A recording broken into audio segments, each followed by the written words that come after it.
And so my dad was from always then poisoned in his mind because he thought black people, were lazy, I guess. And he would get beat. He would get beat harshly because he wasn't able to control these people, because he shouldn't have never been managing a group of men that were put to hard labor. And so it's just, everything is complicated, isn't it? Our whole world is complicated and crazy. But thank you. I didn't even light a candle. But I just want to light a candle for my dad, because he also had a lot of good qualities. And I forgave him as I got older, and he enriched my life in a lot of other ways. And I think he learned lessons through all those horrible things he went through, and learning, like, as you get older, to be a better person. Right? We're never the same people we started out to be. That's it.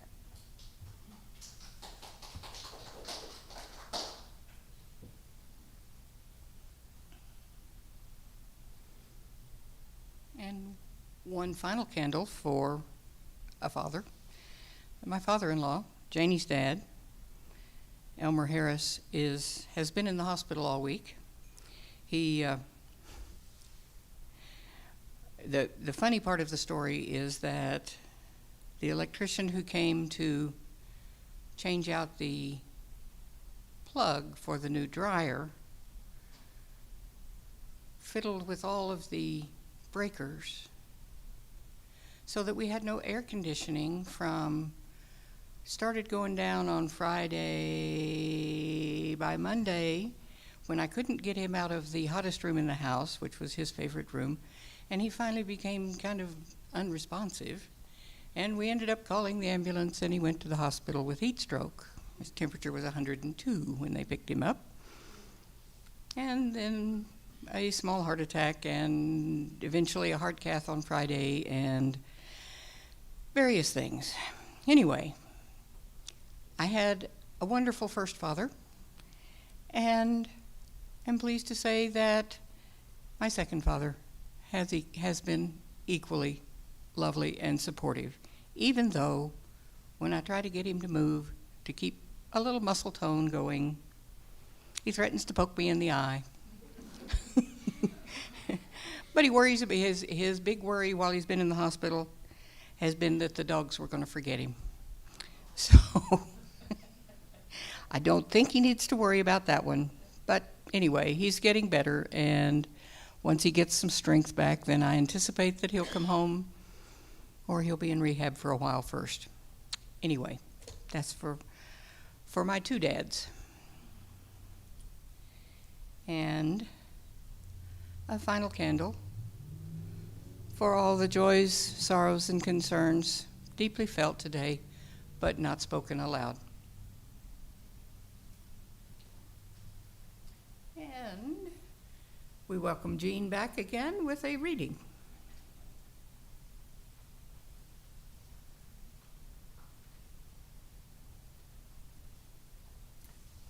Well, I found this reading on the UUA website by Ryan Urey, and he talks about the complex feelings of Father's Day. Father's Day is an important time to check in with the complex feelings that this day might evoke. And I can personally relate to that concept, having lost my own father at the age of 6 on Christmas. So, he says, the ideal of the wise, patient, loving, all-knowing provider was never more than a useful television trope. At its best, this ideal gives people a positive role in child rearing to aspire to. But at its worst, it casts patriarchy in a benevolent light as the natural order of things. And it also creates an impossible standard for new fathers to live up to that denies the messy, frustrating realities and constant failings that are part and parcel of parenthood. Sometimes it feels like Father's Day is more about enshrining the myth than it is about facing the realities of fatherhood that often fail so short. For some of us, the story of fatherhood is about love, acceptance, and guidance, but for others, it is a story of rejection, abuse, are abandonment. For some, it is a story of nurturance, but for others, it is marked by frustration and resentment, a story of burdens and unrealized dreams. For some, fatherhood is the longing for children unborn or lost to death and estrangement.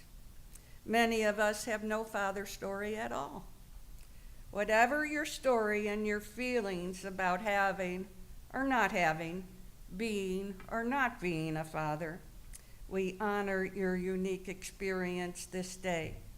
And I invite you to let your experience be whatever it is without measuring it against false ideals. While your Father's Day may be anything but a celebration, the force of this idea of father affects us all in one way or another.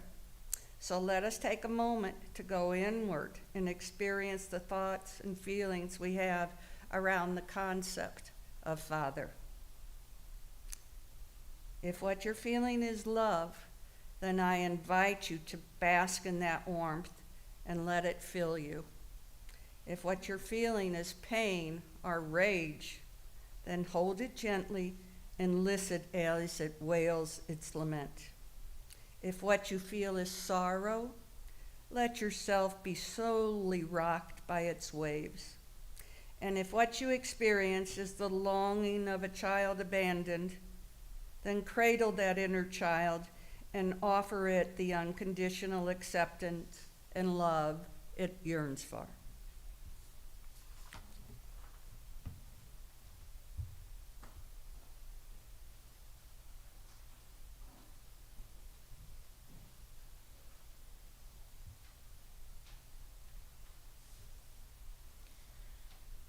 And now I invite you to take another minute to experience all those complicated feelings, whichever ones are going on inside of you.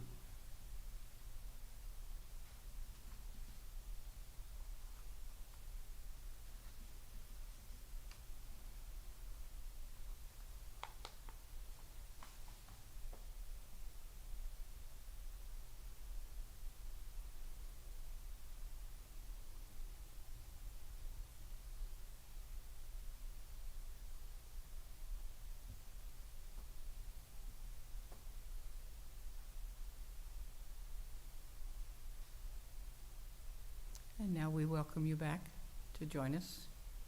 Blessed be. It's my pleasure this morning to introduce to you Virginia Jenny Williams Trice. She is the loving mother of 5 children. She was a military brat, she says. She moved a lot as a child with her family, and she finally graduated high school in Houston, which turned her into a Texan. From there, she moved to Austin for her education at UT in math and physics, where she met her husband.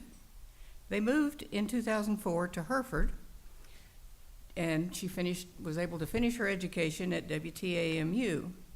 They moved to Hereford because it was a lower cost of living, which any of you who've been to Austin can certainly relate to, and then to Canyon, and then to Amarillo. And she's now using all those complicated problem-solving skills that she learned with math and physics to serve the community through Amarillo Housing First. Welcome, Jenny.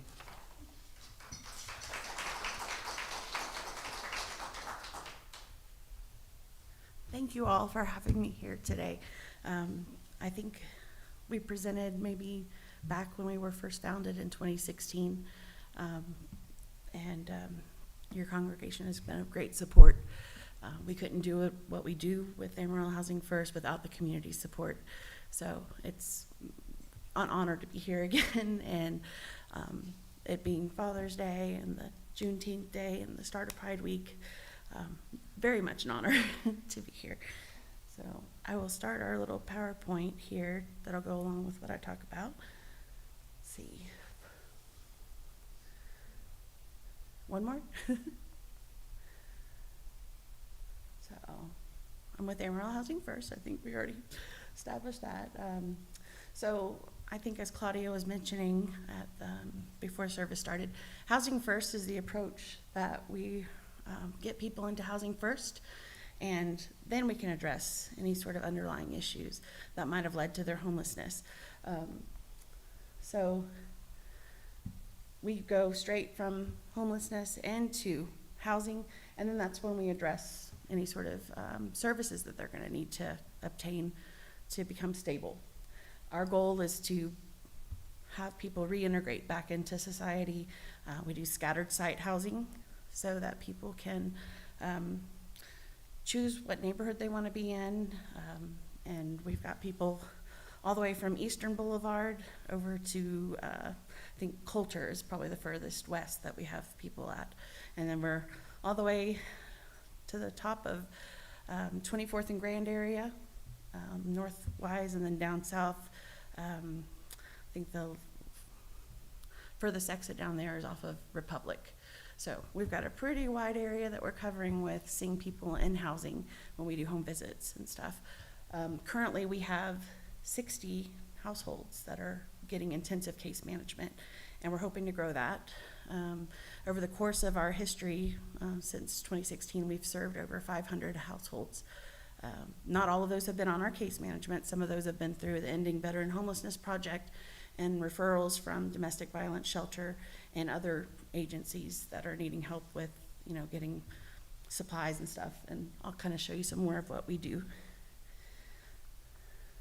So we began in all the pieces that came together to lead to Housing First, coming to Amarillo to serve the public, started in 2015. Food Not Bombs was an organization that kind of got revitalized and started again out at Elwood Park with the Fuller family. I think a lot of y'all know, and they're still very involved with that. And through that, we met a lot of our homeless that are kind of in that downtown area. And we discovered that there are lots and lots of gaps in services, or there were at that point in time at least. We had tons of people that were living outdoors that were not able to gain access to the Salvation Army and Faith City Mission. Those are the primary emergency shelters that we have in the community. And then they also were not able to access the daytime shelter, the Guy and Saunders Resource Center, for various reasons. Sometimes it was based on behaviors. They just weren't able to, follow the rules as they were given. Sometimes it was due to animals. They can't take their pets in with them and they don't have anyone to watch their pets. Sometimes it was they didn't want to leave their belongings behind. They set up a camp. They had their belongings in their tent, and they knew if they walked away and got too far away from that, then they would lose the little bit that they had. Are y'all hearing me okay? Okay. So this is actually this was the Blanket Downtown supply drive we had while we were pretty persistent going in front of city council and expressing our concerns about the number of homeless in our community that were unsheltered and not able to access services for one reason or another. And that evening, that was when they still had the council meetings. I think it was on Monday nights in the evening. So lots of people were able to attend during that time since it was outside business hours. And so that was just some of the supplies that we were able to gather to be able to give some of the unsheltered homeless. And we also started doing a temporary winter shelter in what we called the mobile shelter unit. With the back of Chris Seawright, our founding he was our founding executive director. It's this gentleman here. He's moved to Colorado now, but we used the back of his moving truck. It was a box truck, and we would be able to bring in anywhere from 8 to 12 people at a time to get them warmed up, because we had had several freezing deaths from exposed people that were unsheltered during that winter of, I guess that was the winter of 2016, which is right as Amarillo Housing First started to form. So that was kind of the start of things. I wanted to mention also that today is Martha Baird's birthday. She was one of our founding board members, and within about our first 6 months of existing as an organization, she became the board president, and I was her vice president. When she left us too soon, I stepped into the president role, And I was in that role until I stepped down from that role to become the executive director, which is the role I'm in now. But we remember her almost every single day. I wear one of her pieces of jewelry, her amber. So I touch this often, thinking about what would Martha do? Because we run into complicated situations all the time, and she was, I consider her a mentor to me. And I know that she was a highly valued member of this congregation too, so I wanted to make a nod to her, especially since it's her birthday. So she was very, very involved in the formation of the organization. We had about 9 board members at the time that we were founded. So where can Amarillo Housing First now is we have grown quite a bit. At first we just started doing the case management housing program, and we had that mobile shelter unit. The mobile shelter unit evolved over that year of 2016, and we had our first season of Code Blue Warming Station. So we've had Code Blue Warming Station going for the past 5 years, and I'll talk a little bit more about that as I get to it in the presentation. We also added the Life Ring Secular Recovery Program, which can be an alternative to, or it can complement the anonymous groups. That's something that we provide our clients who are in housing, or if they're still out in the streets and interested in attending, they're welcome to do it. It's a peer support group, and it is another way that people can have support when they're going through addiction recovery. So we'll move forward here. So one of the things that we do, we operate Monday through Friday, work 9 to 5 on those days, and the mornings of those days are filled with helping people obtain their identity again. Usually this past week, I think we did like 4 birth certificates for people, and took a few people out to DPS to finally get their state identification. Social Security cards, we mail off applications for those, and also help people get to the Social Security office since it is now reopened. But these are documents that people lose often when they become homeless, and they are critical for obtaining services and also employment, and then being able to sign a lease and everything. So this is often the starting point when we make contact with a potential client, and they express an interest in making changes to their life. If they have goals that they'd like to accomplish, we often have to start here. The birth certificates and IDs do have some cost involved with them. It depends on which state they're from, but sometimes the birth certificates run us as high as about $75 to obtain, and then the Texas state IDs can be anywhere from, I think, like $10 for a replacement if they've had one before that's still valid, to about $36, depending on if it's been expired or if they're a new applicant. So we spend a lot of time doing that during the day, and also going to see our clients who are either working on their housing, or we are visiting them in their new housing. So we are client-led. So we want our clients to set their own goals, and these are just some of the things that they'll choose for their goals when they're working towards changing their life.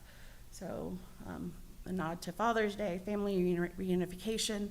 Every one of our clients is someone's child, so they have a father and mother if they're still living out there. And many of them are parents themselves who have become estranged from their children.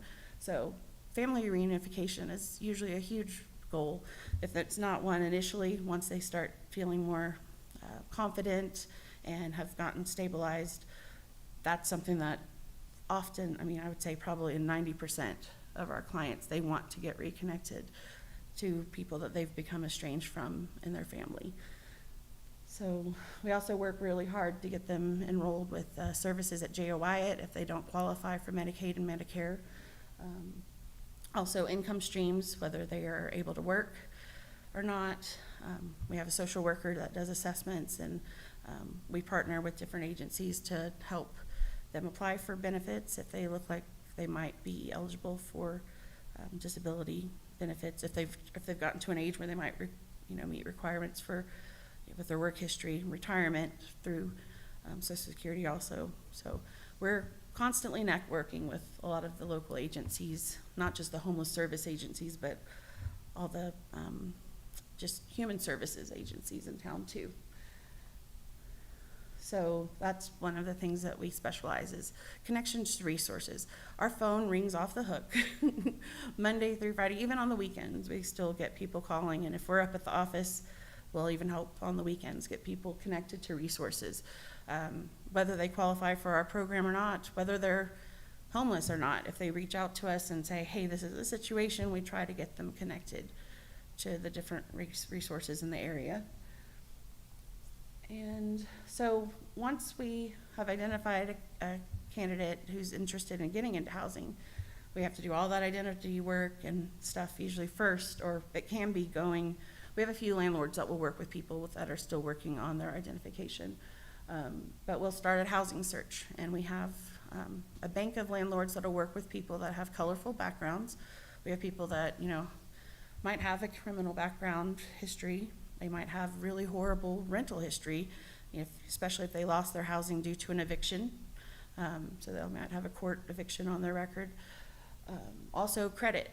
A lot of our people have zero credit at all. They've never ever had a bank account. They've never had credit cards. They've never had bills in their names. They just are needing all that type of resources to get into housing. And we have landlords that will they don't look the other way. They acknowledge that it's an issue, but they also know that this is an opportunity for people to have, to begin a good history of rental history and to build credit and things like that. We've actually had a few clients that have moved on to explore home ownership after they have gotten stabilized and employed and built credit up and had good rental history and everything. So housing search, right now it's hard because a lot of the apartment complexes are at capacity, so there's waiting list. Our community, that's one of the things that I wanted to mention. We are in a low-income housing crisis here in Amarillo. So if you see projects, for building lower income type communities and stuff like that, that's something that's definitely needed here. We struggle to find housing for some of our clients just because it's very much occupied right now. I would say that's one of our bottlenecks right now for getting people in. So once we get people into housing, we actually help them make their new house or unit into a home. So that's some of the donations that we accept from the community. We don't buy any of the furnishings that go into our clients' homes at all is community sourced. And we're able to do collections in our cargo van. If it's a very large collection, we have a partnership with the U-Haul that's over on 6th Street to do a significantly discounted rental of a U-Haul where we can collect bigger pieces of furniture and large donations. We help with kitchen items. I did put some flyers out on the little stand out in the hallway that kind of list out the items that we do accept. Things that we are struggling with right now are dressers, microwaves, coffee makers, alarm clocks, televisions, converter boxes for the old style televisions. We still will put box TVs into people's homes if we have one of those converter boxes that does the digital converter, and antennas. We want people when they go into housing to pretty much instantly make it into their home. We are kind of overrun with decor items right now, but decor items are very important for people to, have options about how they want to make their living space their own. So we do the fundamental furniture, and then they get to decorate as well from those items. So once they're into the housing, we stick with them for at least a year. We follow them through that first 12 months of housing. We want them to have a positive record that first year's lease so they can have a good mark on their rental history, especially if they've had previous poor rental history. Some of our clients that we have on case management now have been with us for 4 years. They're still struggling to get connected. Some of them are still disability pending. Sometimes they have to go through an appeal process.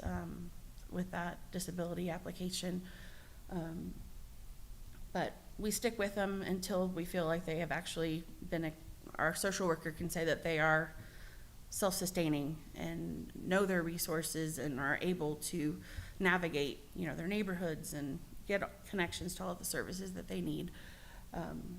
We do have, let's see, I kind of lost my place here. Sorry. We do also provide transportation for our clients who are not able to access the buses. The buses are currently running for free, but they're only going to be running for free through October, I believe, unless they get new funding. The city gets new funding to do that for free longer. But there are certain spots in town that are difficult to get to if you are a bus rider. So we'll help them get connected to their medical care and all that sort of stuff with transportation. And of course, the ID work, we will help them get to the places they need to go for that too. So we're not just going to go see them in home, we're also helping them get around town at times too. So, and then life skills, I forgot to mention that. So a lot of our folks don't have, when they first get into housing, and they're starting to work or they start receiving their disability benefits or retirement benefits, if they ever had the budgeting skills, they don't have them now.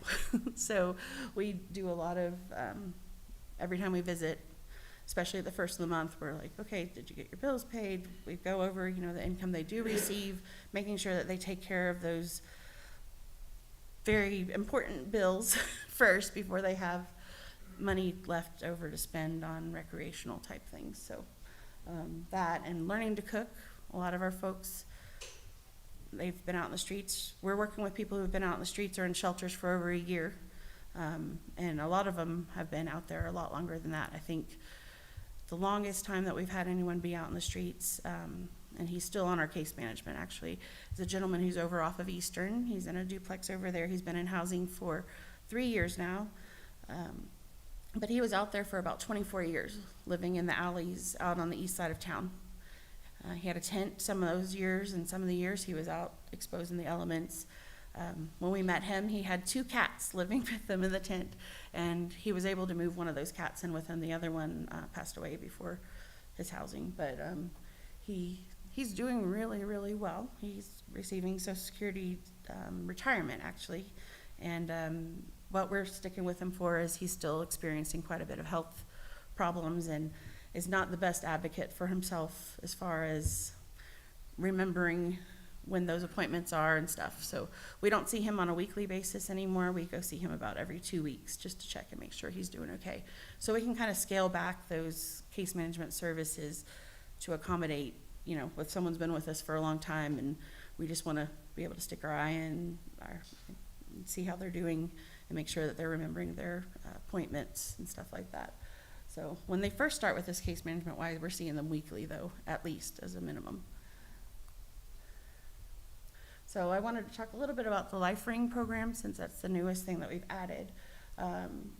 Through that Life Ring program, all of the clients who are wanting to participate, we do not force any participation. It's just if they're interested in recovery and for some reason are very much either opposed to the anonymous groups or just wanting extra support,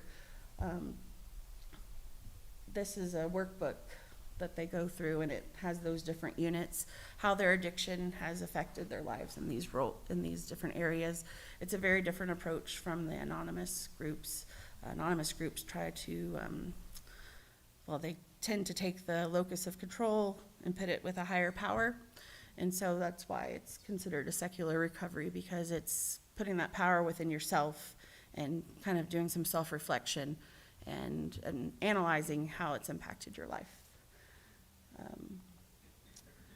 And then I talked earlier a little bit about the Code Blue Warming Station. We consider this a form of outreach into our community. We have a number that we publish. It's available year-round, and we do have people that contact us year-round about people out in the elements for us to do outreach to. But this is a place where people can come to when we're having extremely deadly, deadly weather. It was inspired in a very sad way by, having people that actually froze to death in our community. This past season, I think we had 42 activations due to weather, and we had over 100 people come in throughout the night. Usually our average hourly counts were about 80 people. So they will come into our building. This is actually the front of our building here. Our little office is kind of to the left side of here, and that's the front gate for people to come in. So when they come in, we're just a big open warehouse. It's a big open room. We keep it warm. There's food served, and people can go in and out as much as they want. We try to make it as low barrier as possible because we want people to come in so they can bring their animals in. If they're a couple, we don't have private rooms, but they're allowed to stay, put their bedrolls next to each other if they want to lay down and rest. The rules are that they are respectful to each other and to the staff, and that they're not going to do any use of substances or buying or selling of substances on site. So that's part of the in and out policy. Is we know that addictions exist within the community that we serve, so we allow them to leave the premises if they need to service that.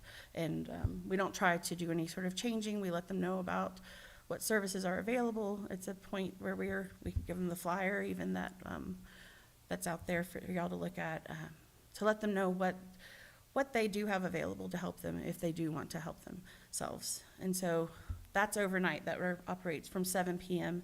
until 7:30 in the morning when the daytime resources open. And a lot of them will come up in the morning wanting to schedule appointments for the daytime to start getting on the road to housing and getting connected to resources.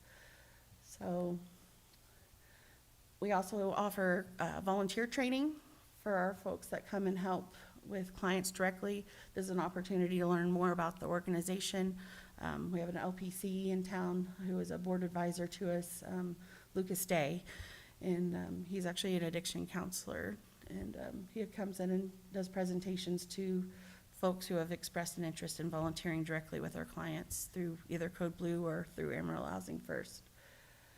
And you can see over in the corners where we have the dog kennels, and we try to maintain a good amount of activities for people to do when they come in, because 12 and a half hours in this warehouse room can be, it's always where our security guard has to be very attentive to just mitigate any sort of conflicts between people. And we've done a good job coexisting with everyone coexisting within that space.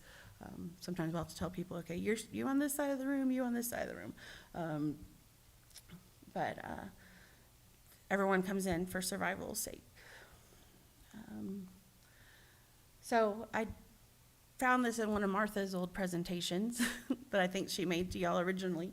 I know that, is it 7 principles that the UU has? And so she had identified the first and second principles, that what our mission meets, I guess, y'all's principles here, the inherent worth and dignity of every person, and justice, equity, and compassion in human relations. And that was really the end of my little presentation here. I wanted to open it up for questions, and before I do that, I guess I wanted to give you kind of a snapshot of where our organization is. We're actually in a very meager time right now. Usually in May, we receive a grant that helps support our social worker who oversees our case management department, and a grant that does the Code Blue funding for the year. That is usually through the Interfaith Campaign for the Homeless, which changed last year to the Community Campaign for the Homeless, but they skipped this fiscal year.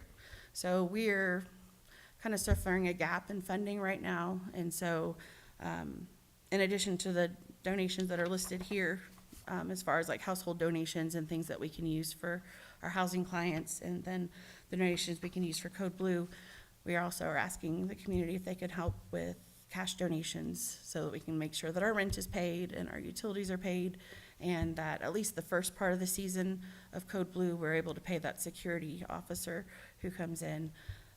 We are applying for grants. HUD thankfully has a program called Emergency Solutions Grant, and we have not applied for it before in terms of Code Blue warming station. but we will be applying for that, and that should be funding that comes in around the start of the year. We did apply for a grant through Pantex to help supplement the grant that we normally get for our social worker as well, and we're hoping to hear a decision on that in the next couple weeks. But did anyone have any questions, or how can I update? I just wondered, I've just been seeing the city is gonna have these pallet houses or whatever. Right. How does that work with what you're doing? Well, they have proposed the idea, and I don't know that they've actually started construction on it yet. But we're hoping that it'll, I mean, if it's run properly, that it'll be a great solution, and you know, that we'll be able to send clients to go stay in the Pallet City. And I think they're working on a design to also have some sort of covered sheltered area for people to roll their bedrolls out. I'm not sure how that will work in the winter because it'll still be outdoors, but I know that it would be a solution for people who are unsheltered to go during the summertime at least. We know about as much about the plan as has been presented to the city council. I know went out and looked at a site out in California to get some input too, but they haven't started building it yet, and when they do build it, it'll take about a year, I think they had estimated, for it to be functional. But it'll be, from what I understand, it's gonna be in tandem with the Resource Center, which will be moving locations. They have not left their building that's at Second and Tyler right now.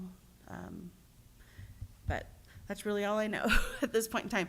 But the Housing First model has become the preferred model for getting people into housing. I kind of skipped over some of those stats just because of that, but in general, the Housing First model across the world has about an 88% success rate.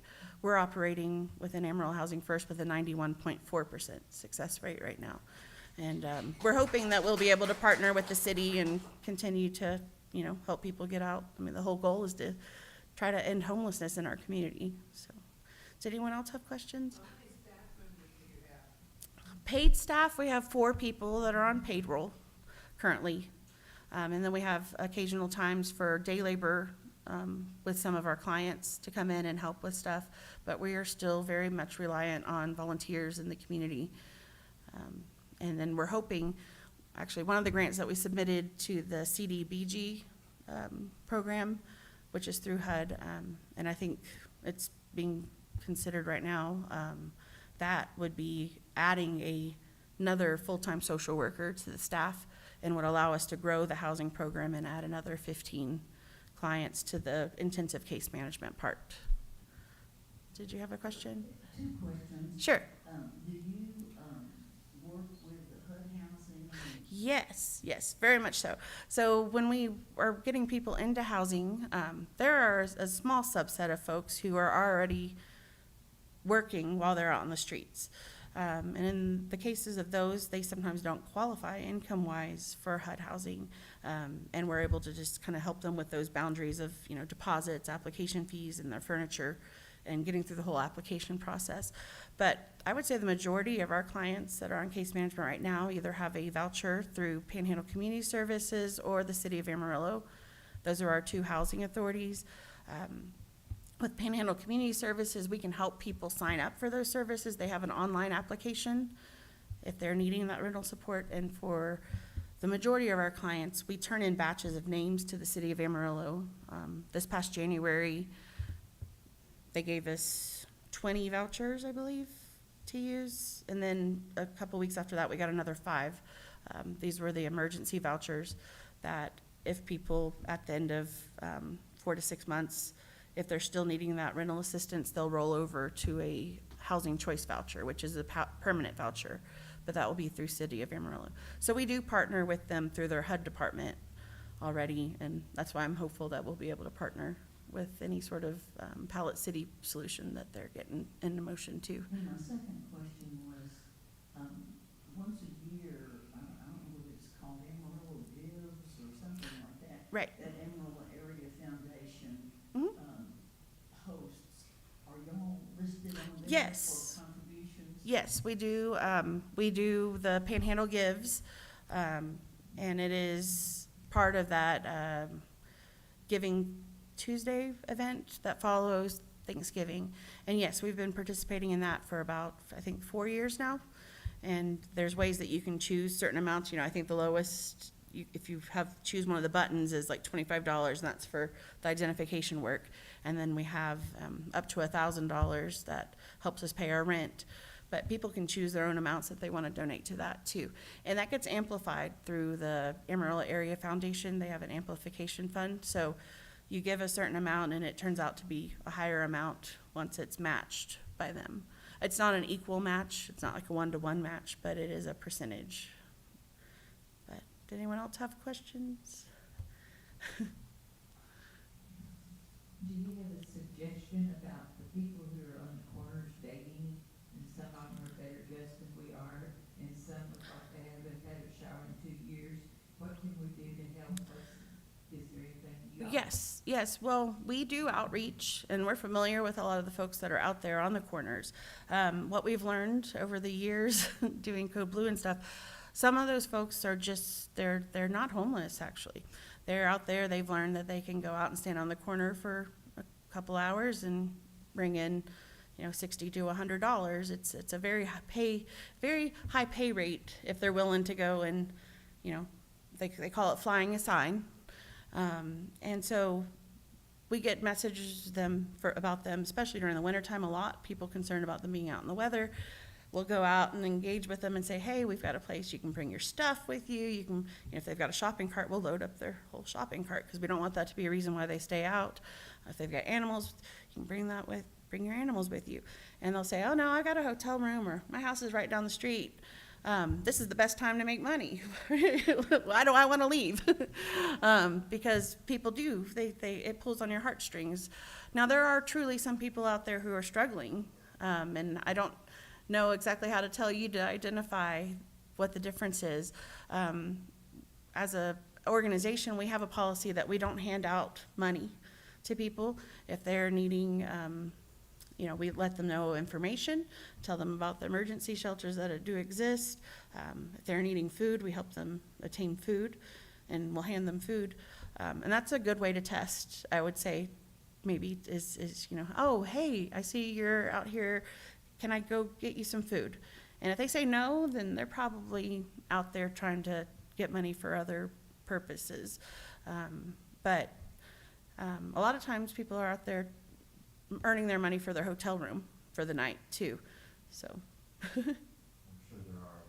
yeah, Out but there asking who don't need it, but there are people who are asking for it for legitimate reasons too. I would And- rather err on the side of compassion and just give somebody a couple bucks. Yeah, and we do have people that do that. As an organization, we don't, just because it's not a good use of our donated funds and stuff, but there are a lot of folks that are out there, and the ones that you see persistently out there have either turned down services or have ulterior motives, I would say, for their panhandling. But it also is a way for people who are really down on their luck to panhandle as well, to get money together for their hotel room or to buy something to eat. So, is there anything else? Thank y'all for having me.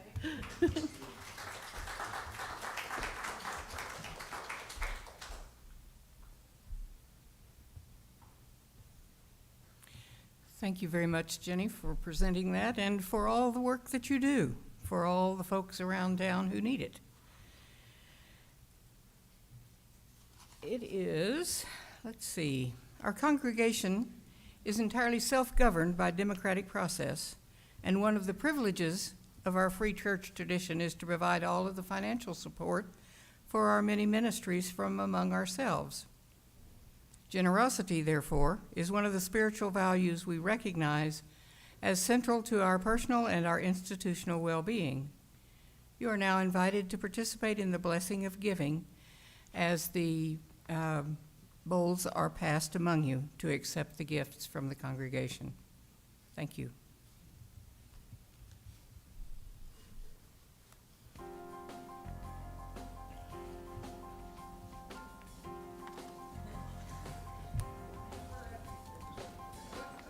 Morning has come,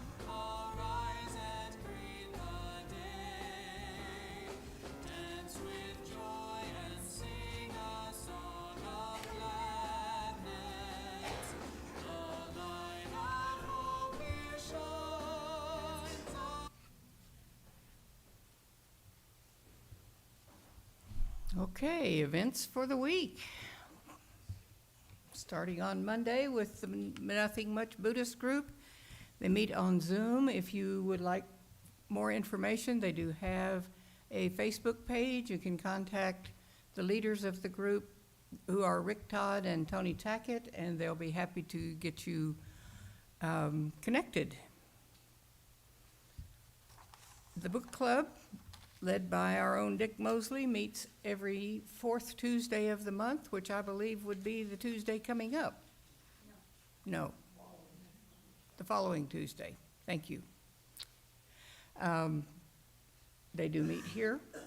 The Knowledge Seekers meets every Sunday at 10, and at the current time, the format is that they watch a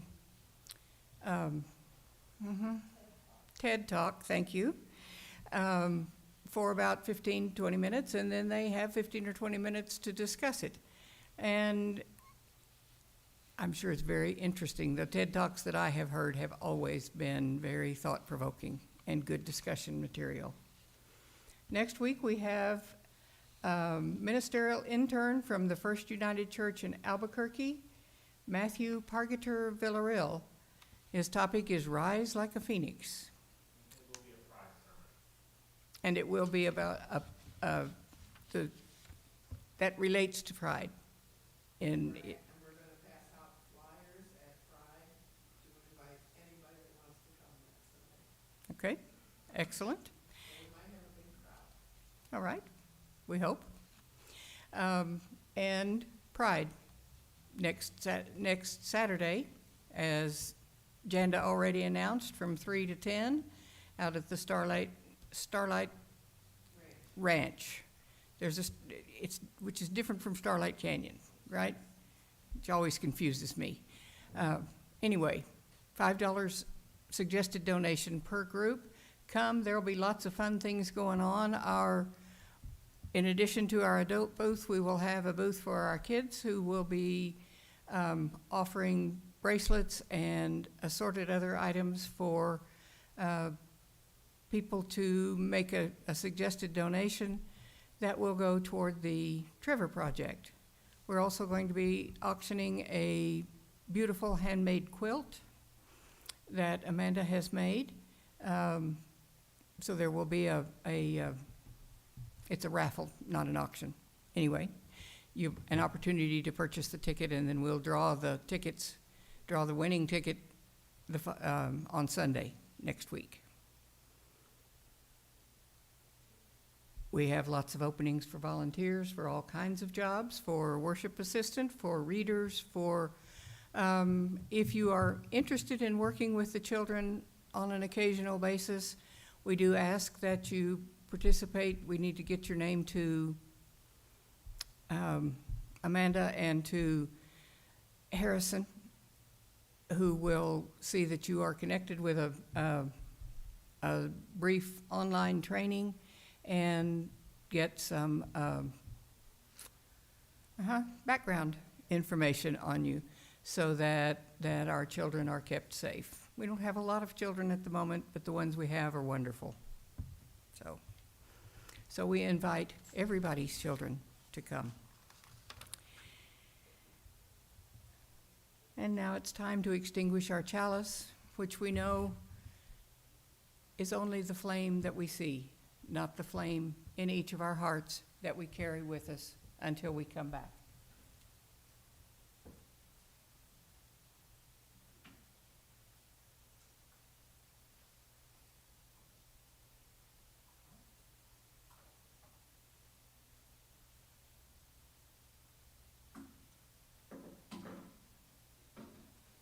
And if you'll stand as you wish. And if we have a musician who will help us get started, we will sing our Spirit of life, come unto me, sing in my heart all the stirrings of compassion, blow in the wind, rise in the sea, move in the land, giving life the shape of justice, roots hold me close.